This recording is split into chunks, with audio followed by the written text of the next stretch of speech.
দাওয়াত দিবেন নাকি? নেন, সমস্যা নাই। লাল শাক আর কি রান্না করছেন? শুধু লাল শাক হবে। রাইতে দুপুরে কি ছিল? দুপুরে প্যারেস ছিল, প্যারেস মাংস। ও ঠিকই আছে, আমরাও বাইরে মেসে খাই তো জানি। যেদিন মুরগি থাকবে রাইতে সবজি ডাল। যা সবজি না খেলে ভালো লাগে না ভাই। হ্যাঁ সবজি দেখ। আর বাইরে বাড়ি কোন জায়গায় আপনার?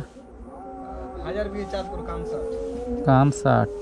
ও তাহলে তো এদিকে আপনাদের বাড়ি কোথায় নাকি? এই গোদাগাড়ি। কোথাকারই? তাহলে তো এমনি ম্যাচে খাই, তাহলে বাইরে খান। হ্যাঁ বাইরে এই যে মেসে থাকে, আমিও থাকি মেসে। ঢাকা দিকে তাহলে? না না রাজশাহীতে। রাজশাহী। দিয়ে কাজ মানে আপনি রান্নার দায়িত্ব নিয়ে নিয়েছেন? যে না, রান্নার লোক নাই, কাজ শেষ করে এখন রান্না আসতে। ও মানে তাহলে কাজও করবেন রান্নাও করবেন? কয়জন আপনারা আছেন একসাথে? একসাথে আমরা বেশি জন নাই, মানে আপনার এখন আপাতত 11-12 জন আছে। সিজনে থাকে আপনার 13-14 জন। ও সবাই এক জায়গারই? হ্যাঁ, পাশাপাশি ও, পাশাপাশি। আচ্ছা থাকেন, আজান দিয়ে দিলে চললে। আসসালামু আলাইকুম।